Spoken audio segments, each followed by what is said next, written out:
Vamos a saludar con mucho cariño a nuestra audiencia. Estamos celebrando con este exquisito panel, mis queridas amigas, el programa número 100. Es algo importante para nosotros y por eso queremos celebrarlo con ustedes mencionando todo esto. Mi nombre es Cecilia Marras, de Yo Soy Digital Chile. Me encuentro junto a Trinidad Siles, a Gabriela Oces y a Viviana Masobrio. Y vamos a hacer un pequeño recordatorio a cómo se fundó este programa. Yo estaba haciendo clases presenciales a todos los adultos digital y nos quedamos sin poder hacer clases por el tema de la pandemia y pensamos qué podemos hacer. Y un gran amigo mío creyó en mis capacidades y se llama Christian Rodway, un ingeniero, y Alejandro Márquez, también ingeniero. Dos hombres ingenieros creyeron en mi proyecto y lanzamos este programa de lectura. Pero María José Herrera, que es una amiga que tenemos en común con Trinidad Siles, dijo, yo tengo una amiga que le encanta el tema de la literatura y se dedica a esto.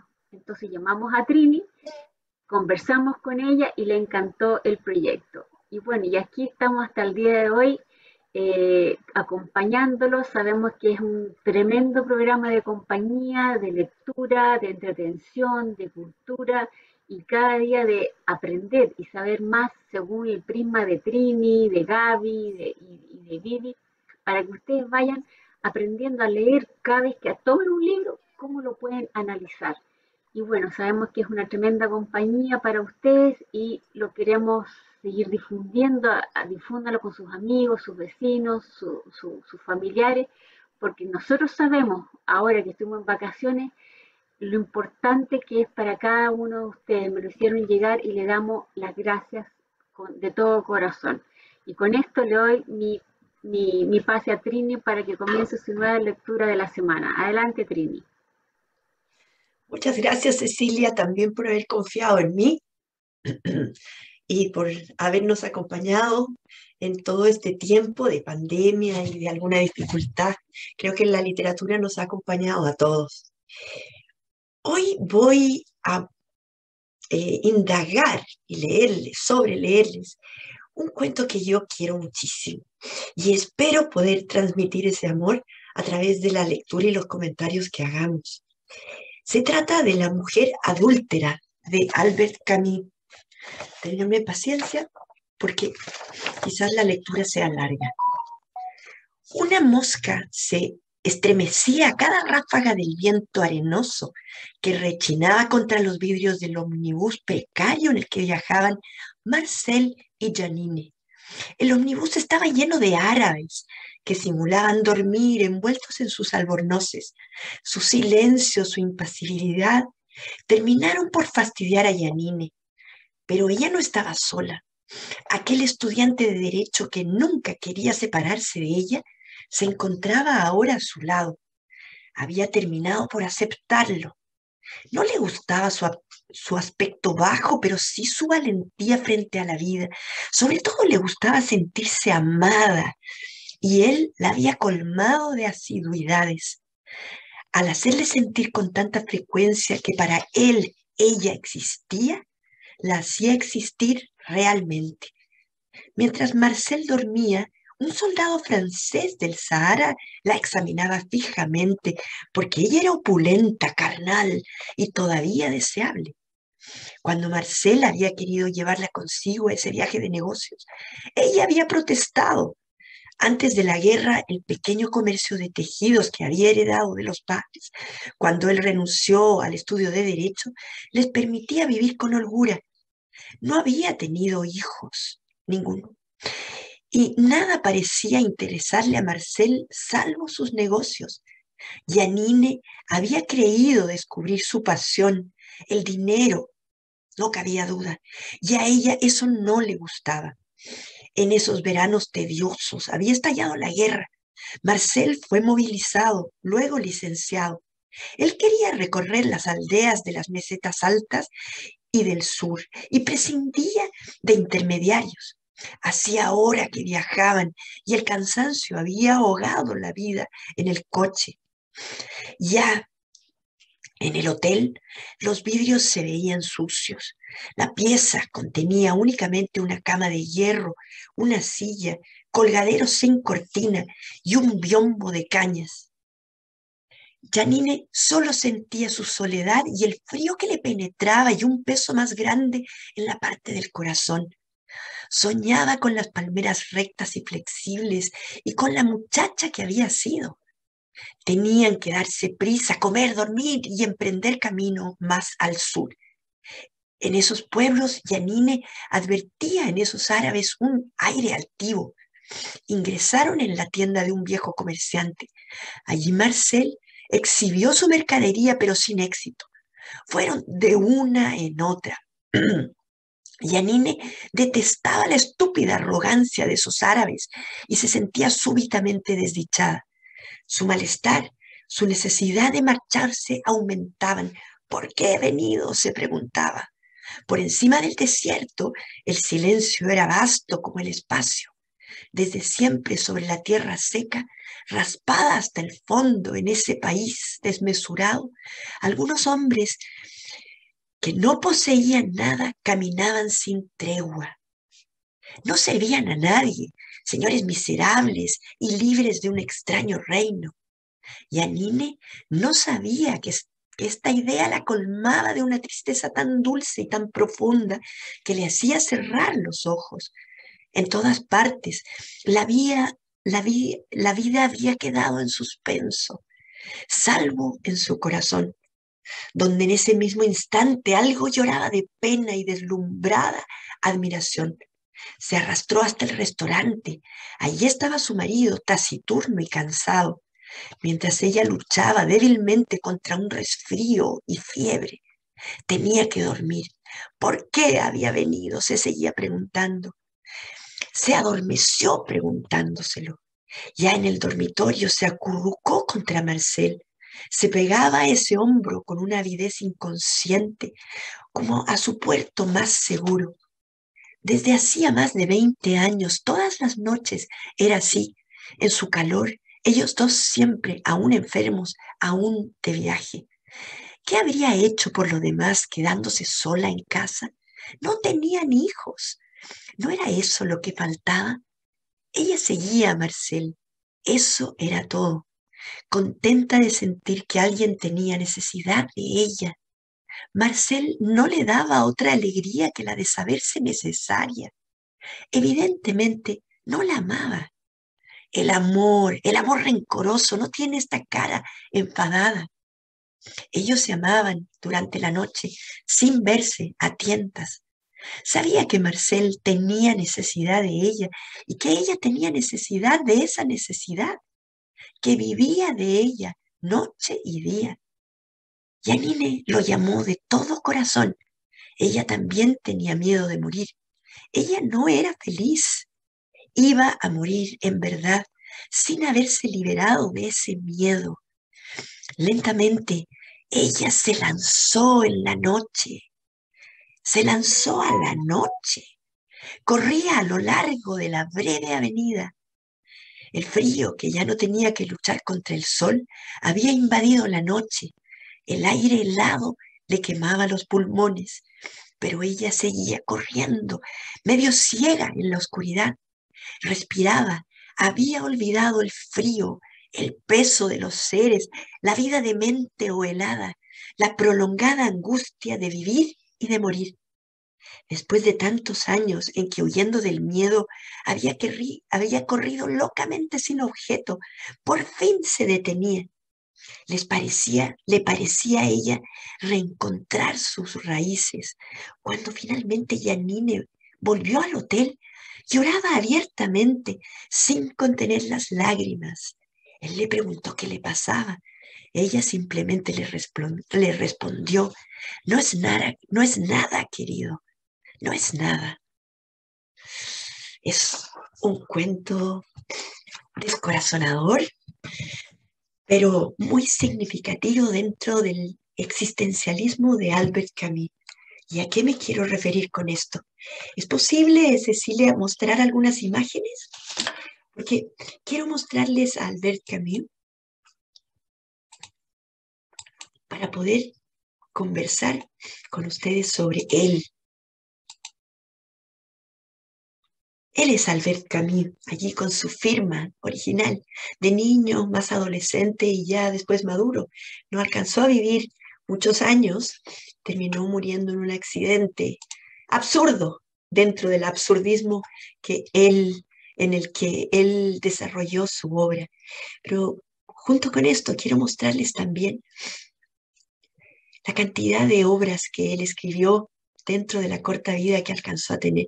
Allí algunas imágenes de él, nuevamente en dibujos, en fotografías, con su pipa, con sus cigarrillos que no dejaba de abandonar, pero con esa sonrisa que es la que yo quiero rescatar a pesar del existencialismo en el que él abordó. Miren las novelas, El extranjero muy conocido, La peste, que tuvo mucha incidencia en el tema de la pandemia, la caída y tantas otras, pero cuentos. Y es el primero que se llama así, El exilio y el reino, en el que está incluido este cuento de la mujer adúltera. De hecho, comienza la antología con ese cuento. Y tantos otros, incluso él abordó el teatro y la filosofía, sí, si bien no quería que lo llamaran filósofo, él era un pensador del existencialismo, del absurdismo, pero alcanzó a escribir todos estos ensayos de no ficción, haciendo crítica literaria también, pero filosófica de otros autores y de la realidad que a él le tocó vivir. Pero quiero seguir avanzando hasta, bueno, llegar a esta imagen en la que él aparece, ¿no? Él muere finalmente en ese accidente que se ve al costado izquierdo, pero en 1960 alcanza a vivir solo 46 años. Iba en un auto con un amigo a quien quería muchísimo, pero después de ese accidente encuentran también los manuscritos de otro libro que se logró recomponer, que él no había terminado, que era El último hombre, que es posible, el primer hombre, perdón, que, en la que él iba contando parte de su autobiografía. Pero quiero seguir avanzando en esto para dejar esta imagen para que ustedes se den cuenta del pensamiento y del principio en el que él quiere ahondar en sus escritos. Fíjense en ese hombre subiendo con una fuerza extrema una piedra que la tiene que llevar hasta la cima de la montaña y luego tiene que esperar a que vuelva a caer a la base, después bajar y volver a repetir la misma hazaña, volver a subir esa piedra y así interrumpidamente hasta el final de sus días. ¿Y por qué lo tiene que hacer?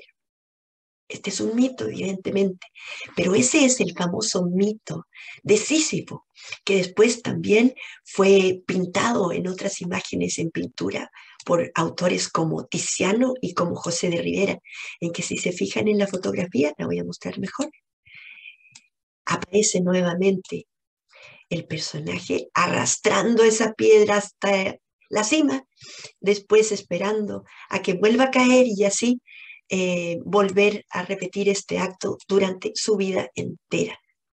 Llegar a las cimas, bien vale un corazón de hombre. Hay que imaginar un Sísifo feliz.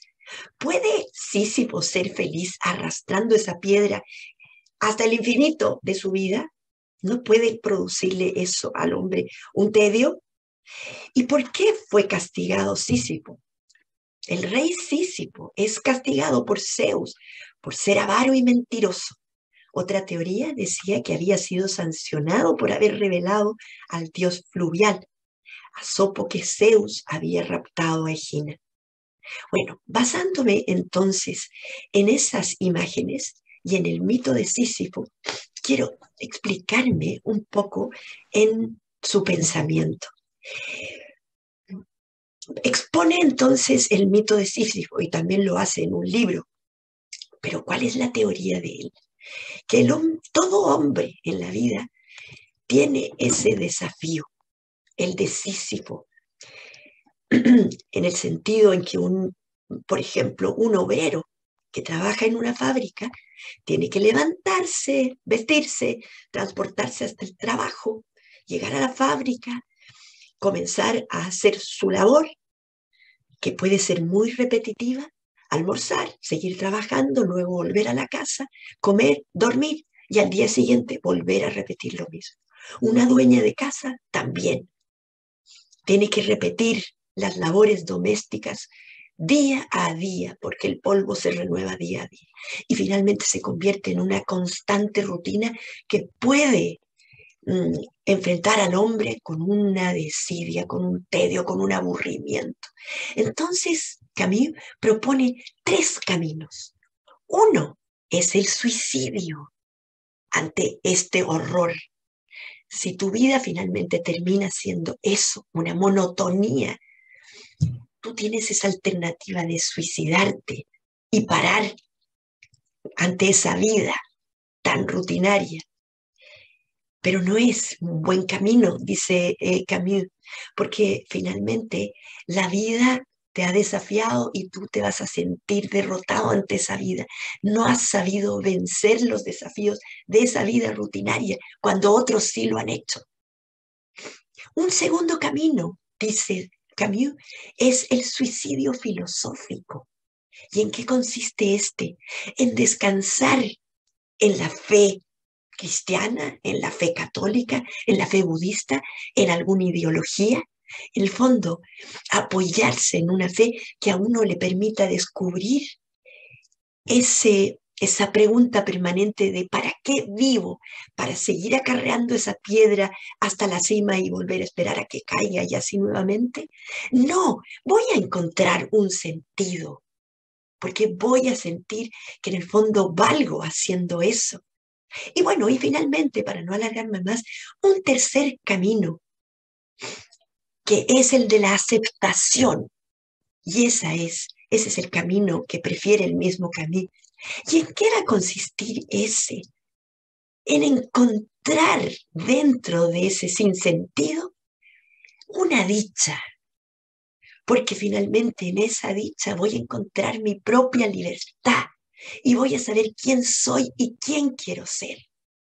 En esa dicha, habiendo descubierto que soy libre, voy a poder también elegir un amor, un sentido a mi vida, un sentido a mi trabajo, pero voy a salir victorioso y porque voy a encontrarle un sentido propio.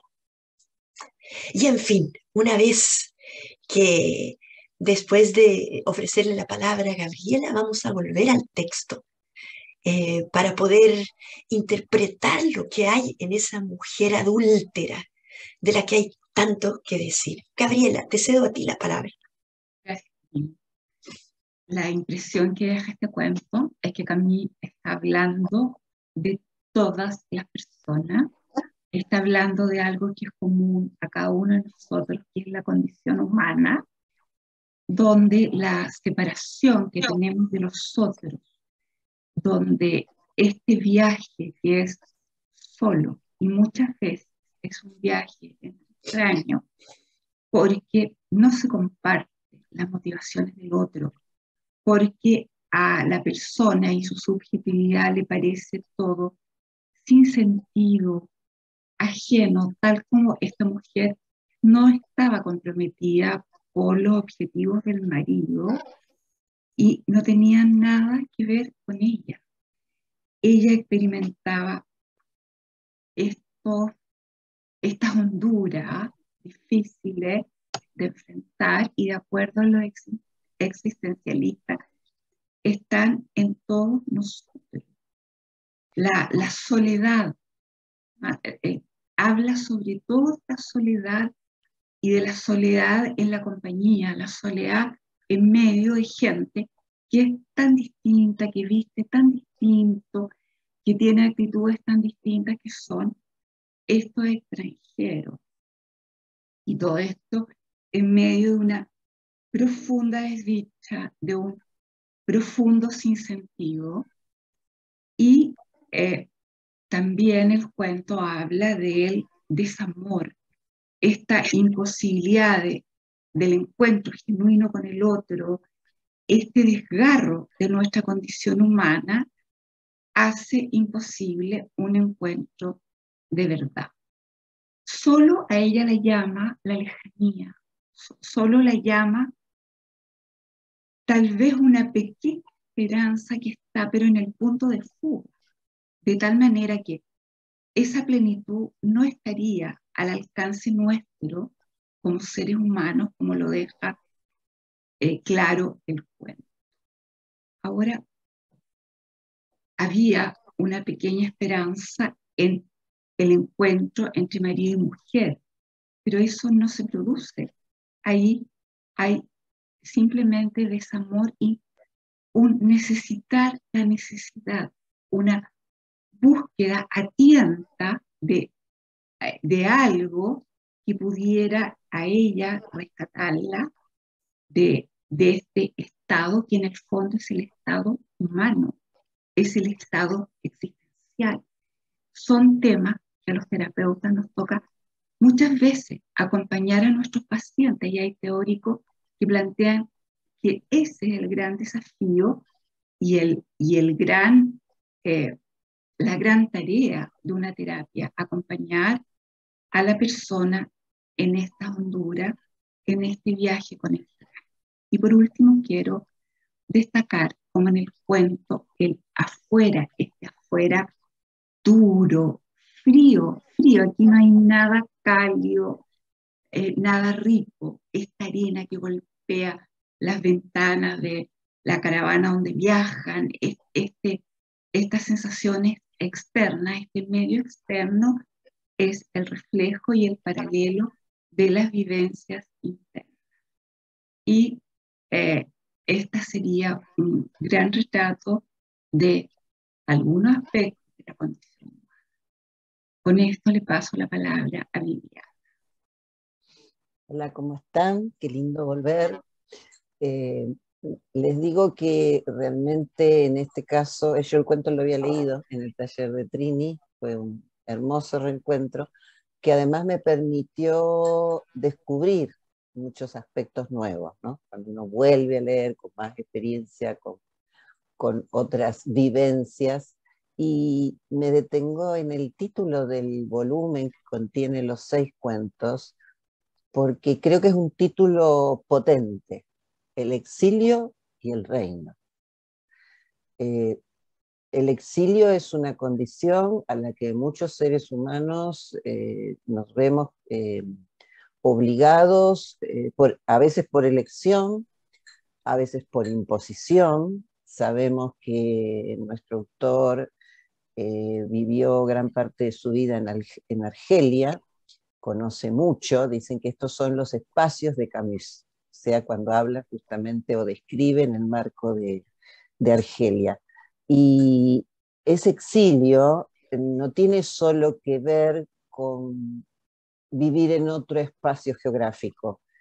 Aquí pareciera, en la continuidad de los cuentos, que hay una especie de exilio del verdadero espacio donde desearían estar, que es lo que en un punto se plantea Janine, nuestra, entre comillas, mujer adúltera, ¿no? Ella está viviendo en un espacio y un tiempo que sí pudo haber elegido, pero creo que lo eligió más desde el lugar de la resignación que desde un lugar voluntario y de felicidad, porque ella dice, bueno, al final elegí a ese estudiante de abogacía, ¿no? Ya Trini nos lo describió muy bien, no es que estaba impactada por este hombre, eligió como un espacio de comodidad. Y eso es lo que se plantea a través del cuento. Y el reino en la temática de Camus es pensado como un viaje tanto real como metafísico en búsqueda de un espacio que es el espacio deseado, el espacio donde las personas se van a ver cómodas, se van a sentir halagadas, se van a sentir felices, como nos decía Trini, ¿no? Y en esta búsqueda están todos los personajes de los 6 cuentos que contiene el libro, que fue publicado en 1957, el mismo año en que nuestro autor recibe el Premio Nobel de Literatura, con 44 años, ¿no? y justamente el libro refleja el motivo por el que le dieron el Nobel de Literatura, porque él escribe, como nos decía Gaby, sobre la condición humana, sobre los profundos aspectos que impactan en la vida de los hombres. Y yendo al título del libro, que pareciera ser muy claro y evidente, ¿no? La mujer adúltera, y uno lo encara como diciendo, bueno, ¿qué pasa acá? Esta señora tiene un marido y cómo termina o con quién termina. Y claramente yo creo que más que un adulterio, lo que refleja el cuento es una liberación, al menos por un momento, ¿no? Poder salirse del espacio compartido con ese marido que ya hasta duda de que la amara, por eso se conforma o reconoce que solo la necesita, y encontrar un espacio donde se libera. Y sí parece haber hacia el final una descripción de lo que sería un orgasmo simbólico, ¿no? Porque ella sale a la noche, se encuentra con un cielo despejado, lleno de estrellas que la llenan de felicidad, que la llenan de alegría, se pega contra el parapeto de una terraza donde estuvo en la tarde con su esposo a pleno sol y volvió en la noche buscando ese espacio. Y creo que esa liberación está, o esa represión y por otro lado esa liberación está muy reflejada en el párrafo inicial justamente, cuando habla de esa mosca que nos mencionó Trini, encerrada en el autobús, pegando contra los cristales, ¿no? Tratando de salir. Esa es Janine. Janine está atrapada en un matrimonio sin amor o desamor, como nos decía Gaby, y busca desesperadamente escapar. Y su mirada, así como la mosca se va posando en distintos lugares, su mirada se va posando en un soldado francés que la mira y le devuelve una mirada donde le dice que todavía es apetecible, como señalaba Trini. En los otros que viajaban, que eran de la región, envueltos en sus chilabas, o sea, totalmente ocultos y muy silenciosos. A lo largo del cuento, la palabra silencio se reitera y son como silencios ominosos, silencios opresivos, silencios duros. ¿Por qué? Porque se ha acabado el diálogo y hay un dato interesante que es que Janine ha escuchado durante toda su vida esa lengua, pero no la entiende, nunca la aprendió. Y esto habla también de un aislamiento, ¿no? Porque desde el minuto que no alcanzo a manejar la forma de comunicarme con mi entorno, solamente podría hablar con su marido y con otros exiliados, me encuentro también encerrada o aislada. O sea, sola, como decía Gaby, en compañía, pero también como encerrada en una especie de cubículo que tal vez ella misma había elegido. Y ahora le paso la palabra a Ceci. Gracias.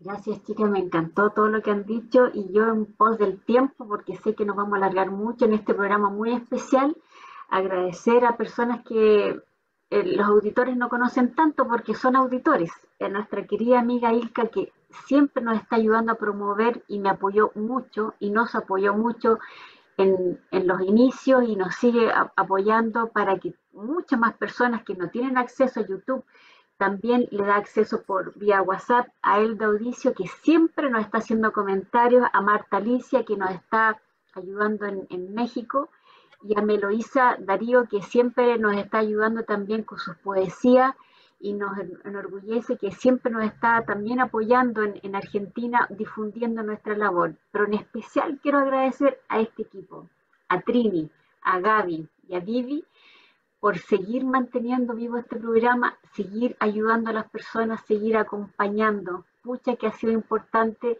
y yo me doy cuenta en los comentarios, cuando hacemos falta, cuando hay un programa que no hemos podido hacer o ahora que hemos estado de vacaciones. Increíble la falta que hace y la compañía que hemos llegado a dar en cada hogar, a cada persona. Así que gracias, mi querido equipo, por cada semana estar acompañando y entregando A veces no sabemos si es alegría, compañía, una luz, un cariño, un abrazo. Son tantas cosas las que entregamos que creo que nosotros no lo dimensionamos, pero muchas gracias a todas, a cada una de ustedes. Y le doy la palabra a Trini. Adelante, Trini. Somos nosotras las agradecidas, especialmente yo, porque es un espacio que yo espero miércoles a miércoles, porque lo disfruto muchísimo. Y si esto además acompaña a otras personas, tanto mejor. Vuelvo acá a mí y a retomar algunas de las opiniones que ustedes mismas han entregado. Y me quiero referir junto a lo que decía Viviana al título, ¿no? El exilio y el reino. Los 6 cuentos que se refieren a ese tema, cada uno lo enfrenta de distinta manera, pero en el caso de la mujer adúltera muchísimo, porque fíjense lo que volvió a decir, la metáfora de la mosca es muy significativa porque esa mosca está dando vueltas allí, tal como ella ha ido dando vueltas en su misma vida sin encontrar un sentido. Ella efectivamente tenía un vacío existencial al que se refirió Gabriela. Ella no se había encontrado a sí misma, se sentía encerrada en un ambiente que a ella no la favorecía y no la había hecho descubrirse a sí misma. Había asumido un matrimonio en el fondo cómodo, como decías tú, pero no era feliz y sabía que él sí, tal vez con eso a él le bastaba, pero a ella no. Y ella se sentía tremendamente sola y abandonada de sí misma, no sabía quién era. Entonces asume en este viaje que tampoco tenía muchas ganas de hacer, pero en ese viaje ella está aburrida, está molesta consigo misma porque ha ido sin tener ningún ánimo de querer ir. Está atravesando junto con él todas estas comercios y mostrando sus telas y está lateada de todo, lateada incluso de su marido, que no la termina de entender. Y entonces emprende un viaje a la infidelidad. Y no se refiere a una infidelidad con cualquiera uno de esos árabes que posiblemente pudiéramos haber supuesto que con quien se hubiera ido. No, ella lo que asume es una infidelidad y entonces se entrega a la naturaleza. La naturaleza la acoge y le hace ver finalmente en ese orgasmo del que hablaba Viviana, en un orgasmo emocional y existencial, que su vida tiene que correr otro sentido, que tiene que descubrir quién es ella y qué quiere hacer ella con su vida. Y en ese espacio en que el viento incluso le ayuda a captar eso, lo atrapa y se descubre a sí misma. Y entonces se encuentra eso que les mencionaba en el tercer camino de la aceptación ante esa vida de Sísifo que ella también sentía, porque su vida era monótona y rutinaria. Sin embargo, en ese viaje existencial que hace, descubre que su vida tiene que tener sentido, porque ella vale por lo que es. Entonces, le es infiel al marido porque rompe un poco la coraza en la que estaba y va a empezar a ser ella misma junto a ese hombre. Quizá encuentre incluso sentido en ese matrimonio. Cosa que muchas veces sucede en el día a día hoy, ¿no? ¿Cuántas mujeres están empantanadas en un matrimonio que no tiene sentido, que no es un verdadero matrimonio, en que finalmente la costumbre la termina a ella aburriendo y a los dos? Viven juntos, pero no se aman, no se encuentran sentido en esa convivencia conyugal. Pero ella se anima a tomar una decisión en algún momento dado y decide quizás tomar alguna terapia de pareja y tratar de remover un poco ese matrimonio para encontrar algún sentido. O finalmente termina por plantear la separación, el distanciamiento o finalmente el divorcio. Pero hay que hacer eso y eso es lo que hace la mujer adúltera en este caso. Descubre su propia dicha porque descubre la libertad que ella quiere asumir y por donde quiere seguir siendo en su vida. amo este cuento y la verdad que a mí me significa mucho porque es un desafío a la gente a que asuma su propia vida si es que siente algún vacío al interior de ella. No me prolongo más y bueno, festejo también con ustedes los 100 capítulos porque la verdad que a mí me llenan el alma. Muchas gracias y te cedo la palabra, Gabriela. Gracias, Trini. Yo quiero insistir en un nivel como bien abstracto al hacer este análisis, ¿ya? Porque me parece que está como muy bien planteado con todos los correlatos concretos de la vida de ella y del paisaje y todo, esta mirada que los existencialistas tienen sobre la condición humana, que sería común a nuestra subjetividad y estaría siempre en el fondo, siempre, toda vida tendría que enfrentarse a los temas que aquí aparecen. La soledad, la separación de los otros, la imposibilidad de la plenitud, etc. Y aquí quiero hacer el link con este programa. Pienso que una gran puerta de elaboración de todo esto, porque si soy fiel a lo existencialista, no hay superación, no hay escape a esta condición humana que ellos plantean tan desgarradoramente. Entonces, una de las vías de salida, de iluminación, de elaboración de todo esto, es la palabra. Y acá me permito hacer el homenaje a nuestro programa 100.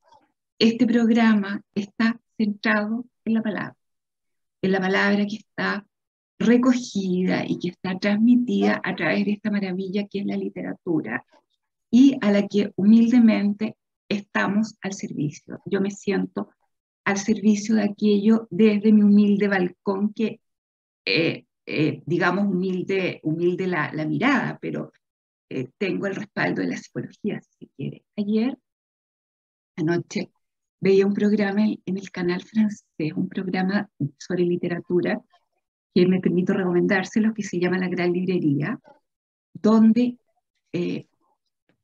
personas que habían estado presas se dedicaron posteriormente a la literatura. Y es que fue un programa impactante, pero quiero traer acá a colación una idea de ellos, que era que a través de la literatura ellos echaron abajo las paredes de la cárcel y pudieron conectarse con el mundo, con las grandes ideas y imagínense aquello, salir de la cárcel con la literatura y en última instancia con las palabras. Y con esto le paso la palabra a Viviana. Gracias, Gaby. Sí, no quiero dejar de agradecer porque me invitaron una vez y después me invitaron a quedarme. Y para mí fue muy emocionante. Quiero mucho a las tres, pero admiro mucho a Cecilia por esa capacidad de generar espacios de encuentro, ¿no? Donde nos deja ser y hacer. Y jugar con las palabras, que es algo que a mí me encanta, y por eso adhiero a lo que dijo Gaby. Y yo pensaba en tres líneas de pensamiento que señala Camus. Hay mucho para hablar del cuento, va a quedar creo que más de la mitad en el reservorio, pero quiero elegir esto. Él habla de la rebelión, la libertad y la pasión. Y la rebelión no es la rebelión contra el sistema, aunque pudiera pensarse desde su posición, ¿no? Desde su pensamiento, sino que es la rebelión contra uno mismo, de las trabas que uno mismo se impone. ¿Qué es lo que hace Janine?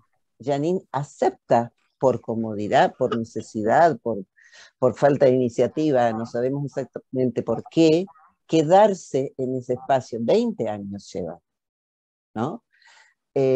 Hasta que ese viaje, que es una nueva imposición, le muestra que tiene que hacer algo para sentirse viva. Y va en búsqueda de la libertad, exactamente. No sé si la logra, así como Trini, pienso que el cuento tiene un final abierto, ¿no? No sabemos qué hace Janine después de con esa experiencia tan especial, si se separa, si busca otras vías de relación, no lo sabemos. Pero al menos esa noche pudo ser libre, pudo relajarse, pudo contactarse con el entorno y pudo sentirse segura, viva, ¿no? Y la última condición que señala Camus, que es una palabra que yo amo mucho, creo que hay que vivir de esa manera, es la pasión. Es decir, no sobrevivir, vivir intensamente cada momento, brindarse, recibir, disfrutar lo que los otros nos dan y no caernos abajo por las limitaciones, por las dificultades, por lo que suceda, ¿no? Entonces, estos tres aspectos me parecieron muy fuertes y creo que en alguna medida Janine encarna, este cuento especialmente encarna la mirada filosófica de Camus, que ha sido siempre un rebelde, ¿no? Porque fue amigo de Sartre y empezó con coincidencias teóricas, después se separó, renegó de la pertenencia que tenía a su partido, es decir, fue un hombre que como que fue evolucionando. Y quiero mencionar esto porque me jugó mucho mentalmente. Él fue infiel, o sea, infiel físicamente, concretamente. En su primera relación matrimonial, ambos fueron infieles, su esposa y él, y por eso se separó. Y después tuvo una segunda relación donde se quisieron mucho, pero también hubo una cuestión de infidelidad. Entonces, creo que está jugando un poquito en este cuento con el tema de la infidelidad real y de la infidelidad simbólica, en el sentido de salirnos de situaciones de comodidad, que como yo señalaba, él lo hizo en repetidas ocasiones a lo largo de su vida. Y solo decirle a los lectores, no voy a hablar porque no tengo tiempo, que presten atención a varios temas o a varios aspectos que aparecen, como son el tema de la luz. Hay unas adjetivaciones maravillosas y unos cambios a lo largo del cuento. El tema de los espacios, el mar, el desierto, el negocio, el hotel, y al tema del silencio y del ruido que mencionaba antes, y el del viento. Es decir, cómo estas temáticas o estas situaciones, estos elementos de la naturaleza impactan en la vida de los protagonistas. Solo para que lo avancen solitos, porque no tengo tiempo de contarles. Muchas gracias. Toda la razón, Vivi. Cuando leía el cuento, era el viento, el mar, el sol, y yo decía, ¿y dónde está el cuento? Toda la razón. Este es un cuento tan bonito justo para este programa número 100, porque habla no voy a hablar del suicidio, sino que me gustaría sacarle esa palabra, el apoyo filosófico, apoyo en la fe. ¿Por qué no apoyo en la literatura, en los cuentos, en los libros, en este programa, en estos programas que existen en el mundo tan maravillosos? Y la aceptación. La verdad que es un cuento preciso para festejar estos 100 programas que hemos hecho, y la verdad que tener la dicha en algo simple, la libertad, eh, la verdad que es un cuento precioso. Me encantó cómo la Trini se posee en este cuento cuando empieza a narrarlo y después hace su análisis. Me encantó, nos habló del mito del Sísifo. La verdad que un mito que yo no conocía, muy interesante. Muchas veces la vida es así, pero así todos subimos con esta piedra y llegamos arriba, no sé si felices, pero con la fe y la esperanza de que va a ser un día mejor mañana, y todos los días estamos llevando esta piedra, a lo mejor más chiquitita, más grande, más mediana, pero me encantó, un cuento redondo. Y agradecer a la audiencia, porque este programa sin audiencia no existiría. Gracias, gracias, gracias por estar con nosotros, por seguirnos, por recomendarnos, por escribirnos y por alentarnos, porque en realidad si ustedes no existieran, no estaríamos acá con este querido panel. Y no tengo otro comentario, la verdad que las chicas han hecho todo, y dar las gracias siempre, y gracias por apoyarnos, a veces en forma intrínseca, a veces en forma virtual, a veces con un llamado, con un WhatsApp. La verdad que este programa es único. Yo he tratado de buscar este programa, si existe en otros países, no existe. A lo mejor una persona leyendo un libro, leyendo el cuento, pero teniendo a Trini que que habla tan y se empapa con el programa, a Gaby que nos habla del punto de vista psicológico y a Vivi del punto del crítico literario, de la escritora, la verdad que no existe. Así que yo me siento orgullosa. Muchas gracias por estar aquí y gracias a mis amigas por estar semana a semana. Así que hasta la próxima semana nuevamente y un abrazo muy apretado para todos ustedes. Chao, chao, chao.